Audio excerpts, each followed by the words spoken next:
All right, what's up, team? I'll try and keep this a nice and quick one for you guys. Also a bit for myself. I've been fucking bedridden the last couple of days since I got back to Dubai. Some fucking massive COVID strain or something that was going on. Welcome to the new guys. There's going to be quite a few new people filtering in. We do one of these before every round, which is basically just touching on last week, where we went right, where we went wrong, did we learn anything? I think that's very, very important. And then obviously jumping straight into this week. As I said, now we're really coming out of those bye rounds, which I'm really happy about. You know, we're no longer getting teams that have coming off fucking 3 games in 2 weeks, and one team that maybe hasn't played for 2 weeks. You know, they've only played 1 in those 3 weeks or whatever it's been. We've seen a lot of up and down results. But as I've been saying a long time now, right since the start, this is what happens every single year, and it's those who keep showing up and understand this fact. And like I said, we start increasing our budgets and building into the season as we build that trust. So I think we got back to a little bit of normality. I think Melbourne played like dog shit in the first half, but yet again, still had a really good win over a team they really should have. Obviously the Collingwood draw, that was probably be a little bit of a lesson. I did think that was always going to be a close game. On these really big occasions like Anzac Day, or whether it's a showdown or derbies, you do find that you get these really close games. The pressure goes up a little bit, which normally keeps it a little bit closer. So that was a little bit of a lesson there. You probably just lean towards the either team there. I think we learnt again, like I've been saying all year, Brisbane are dog shit when they travel on the road. I think they've really been exposed now.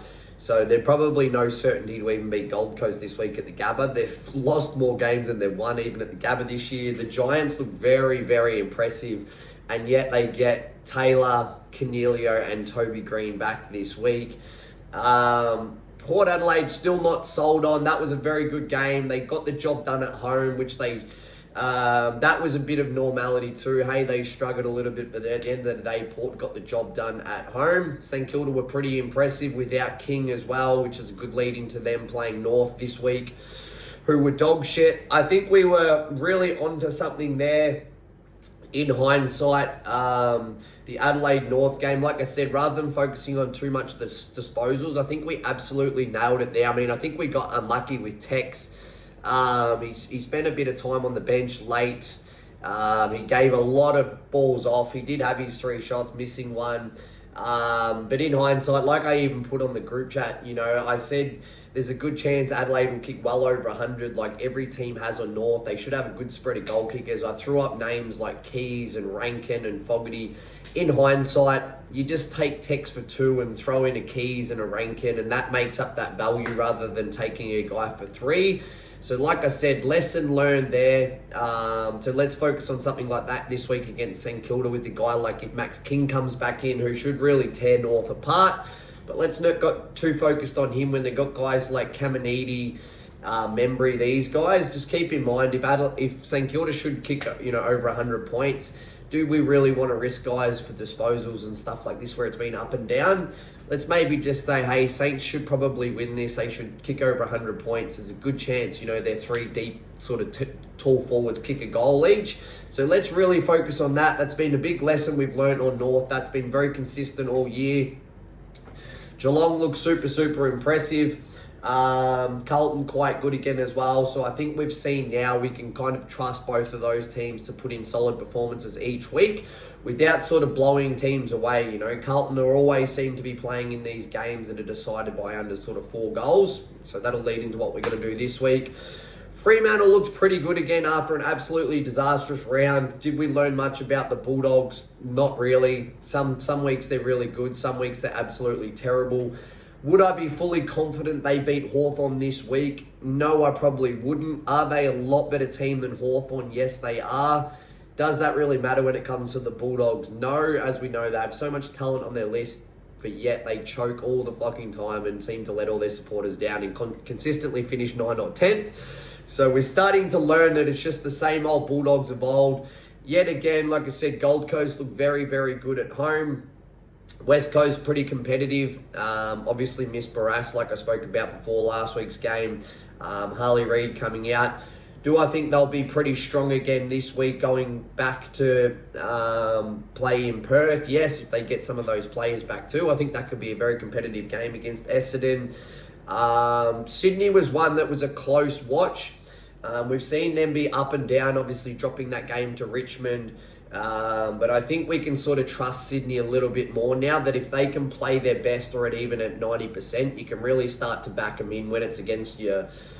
If it's, North Hawthorn or potentially West Coast, if it's in Sydney or wherever it is. So like I said, we're starting to really build some trust now. I will touch on the NRL as well. I do like a couple this week, which we've seen. We did get let down again by the Warriors, so a bit of a lesson learned there as well. Hey, maybe they're not as good as what we thought. But following that quite closely, there has been a few consistent performers, consistencies, I should say. And that yet again is the Melbourne Storm. The Broncos are looking like they're starting to play some really good footy now as well. And obviously the Penrith Panthers. A little bit off topic, but something I've been keeping a bit of a close eye on. I think there is time, if you're ever going to maybe throw in some from the NBA, now is the time come the finals. There is some really good value this week actually on the Denver Nuggets at home. Yes, they are playing a very good opposition, but let's be honest, the Denver Nuggets very rarely lose at home. They have that massive altitude advantage that they're very adept to, which a lot of teams seem to struggle with. So that's just something there later on in the round I'm keeping in the back of my mind. Or if you guys want to throw, you've got Boston at home as well that should really win. So maybe you want to throw them in for a little bit of extra value if you've got a bonus bet or something like that. Maybe throw them in with a couple of the AFL, a couple of the rugby. So that was last week. Like I said, we did some really good things. I think we straight out the gate, we went bang, bang, bang, first 3 same game multis. Like I said, ideally we start steering away from them and maybe just picking out that 1 or 2 game. Like I said, maybe it's whoever versus North Melbourne that week. Ideally, we take them for the win, pick a couple of goal kickers. There is a couple that I like on the Saturday game, so I'll probably steer clear the first couple of games. We've got the Sydney and the Giants. Obviously stacked full of talented midfielders there, not too much in terms of tagging wise. St Kilda and North as well for obvious reasons, because you can probably throw in the win, you can throw in the goal kickers. I doubt St Kilda's going to go tagging anyone. They're not really going to worry too much if Sheasel has his 25, if LDU has his 20, Fisher off halfback gets his 15, these sorts of things. So there is a little bit of value there. Like I said with North, it's finding these patterns that nobody really gives a shit. Hey, who cares if some of their players have 30? Let's just focus on ourselves because there's a good chance we're going to win. So they're the teams you really want to look at for disposals. They're just going to say, hey, we're not going to tag them at all. When you're looking at these good players, whether it's an Oliver or a Green or a Tom Green or a Petrarca or a Zach Merritt, you've always got to worry that there's the potential, or a Rosie or a Butters or a Jordan Dawson, whoever it might be. There's always the potential that they're going to get a tag or a run with. So it's trying to find these guys that are just going to slip under the radar every week because they're losing, so it's almost irrelevant. So that's a really good thing there that I like the North Melbourne game so far. Obviously the Melbourne Geelong game I like. Obviously I know Melbourne very, very well, being my team. Geelong are going to back their system in. Melbourne are going to back their system in. I think you might see some big numbers through the middle of the ground there. Essendon West Coast. I've put together, I did have some bonus bets I got to use up, so I've sort of just thrown a list together again of what I really like throughout the round, and then we'll make combinations of that. And obviously, like we do most weeks, if something lets us down early on, we've got that list there as a bit of a guide to say, all right, well, that one let us down, we've got these other ones, and we're just going to keep working our way through that list. So they're the games I really needed to touch on. Let me give you guys a quick rundown of sort of what I've got, and then I'll put the slips up. Let's first of all work through this list. Like I said, that I had a bonus bet to use up.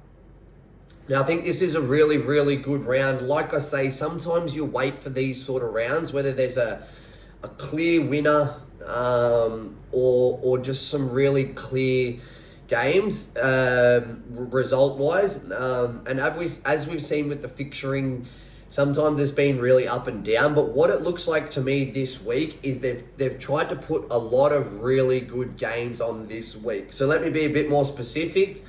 Adelaide versus Port Adelaide, as we know, that is a showdown. Even over the years when Port Adelaide's been really good and Adelaide have sucked, Adelaide have still got up and won in these games. So if there's ever going to be a close game with these two sides, it's when they play each other in a showdown. You would like to think, I do think this is actually a bit of a 50-50. I mean, Adelaide's some really good money there. I think with Soldo going out, Aliir being the main one too, I think Adelaide are a bit of a sneaky chance in this one. Like I said, I wouldn't be going head to head either way. I really think this is a great one for either team under 40, our try-bet option. I do like the Panthers in this one. It's a bit of not a risk. Obviously, the Rabbitohs have been very bad and just sacked their coach. Sometimes you do get a bit of a curveball when a team goes through this and sack their coach. They come out and just play with a bit of freedom and all of a sudden can kind of throw up a bit of a shock. But what I'm trying to really focus on is let's not be too scarred by what we've seen so far, all these wild upsets and overthink it too much and be like, oh, what if there's another upset? What if this? We've really just got to look at it through a clear lens and just say, look, the Panthers are playing some really good footy again against a dog shit team right now in Rabbitohs who sacked their coach. If, the best team of the recent years can't beat a team like the Rabbitohs that are struggling, you can live with losing a bet like that. You can really just go, hey, we've got the best side, let's be honest, in rugby. They have been for a long time now, against the side that's been going that bad. They had to sack their coach. So you just put your faith in the better team there and back them in. I think the Sea Eagles are going to be similar. I think the Raiders have dropped a couple of good players too on the back of some bad performances from them. Manly at home, they've been putting up some big scores, been playing really good. Like I said, this is just the list. We are going to break some of these down into the safer ones, but if you guys want to throw some of these together in a multi and use up a bonus like I have, Carlton Collingwood yet again.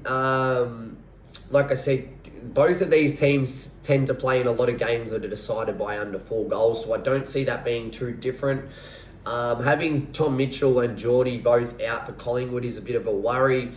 But I think you might see maybe a Nick Dacos playing more in the midfield. They've got guys like Lipinski that's a really good player. You might get some good value for these guys to get some disposals too. Trying to think, okay, who's going to fill that void in the midfield? Whether, like I said, it is a Lipinski or someone like that who gets some more time. Maybe they let Dacos loose, get him off half-back, let him through the midfield. So there might be a bit of a silver lining there for Collingwood. But like I said, that's just another blockbuster game. Finals like pressure. I think it might be a bit of a scrappy contest. Lots of pressure. Finals like footy, which normally throws up some lower scoring games, which is great for the try-bet results. Yet another one, like I said, they've fixtured a lot of blockbuster games here. Whatever they call this one, I think they refer it to the Battle of the Bridge or something like that. In the Sydney and the Giants, two red hot teams. Every time these two teams play in this game, it is an absolute thriller. This one, I would nearly feel pretty confident that it goes under 24.5, which I think is a bit of an unnecessary risk. So I think the 39.5 is a great option here again.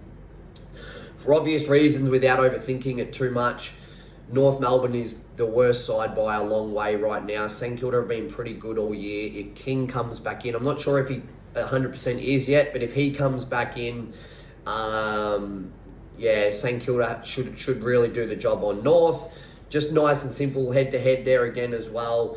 The Storm, like I said, now they're just playing some really good footy. Probably the most informed team the way they've been playing against the Titans, who did have a bit of a shock win. But let's be honest, like I said, I think now the more we start betting like this, now that we're out of that tricky part of the season, we're coming out of it, we're going to see less curveballs.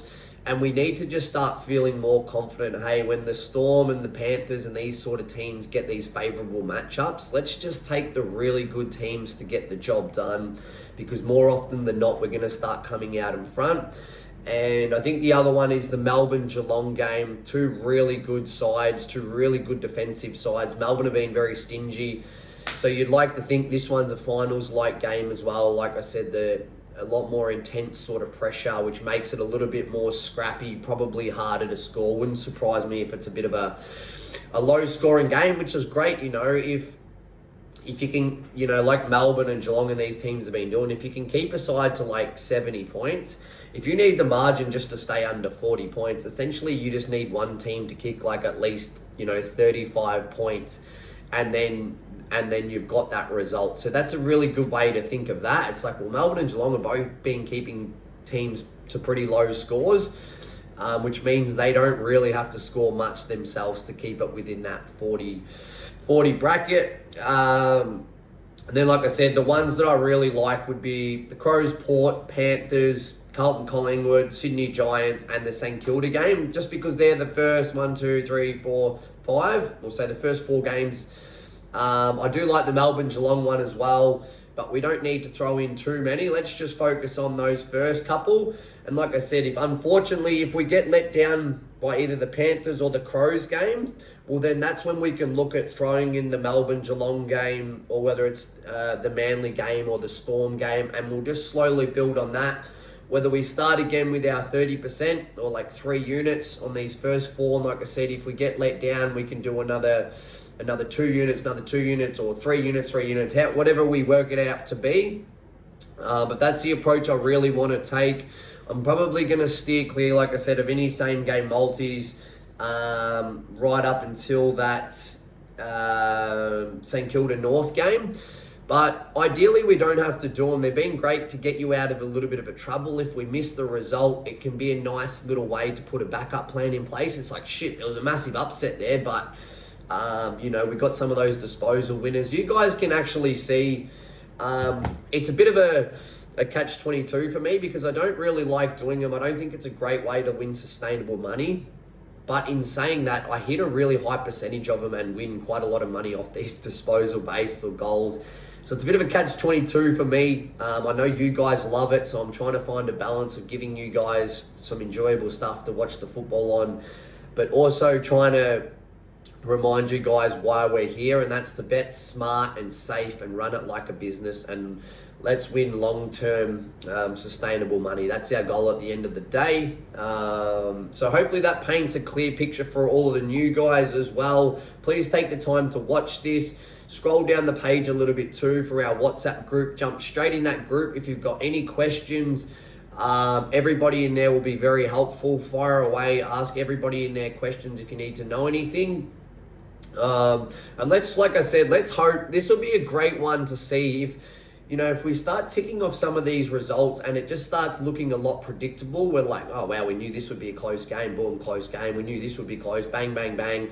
It's like, all right, now we can really start to see that we're getting some normality, and this is when we can start upping our betting limits.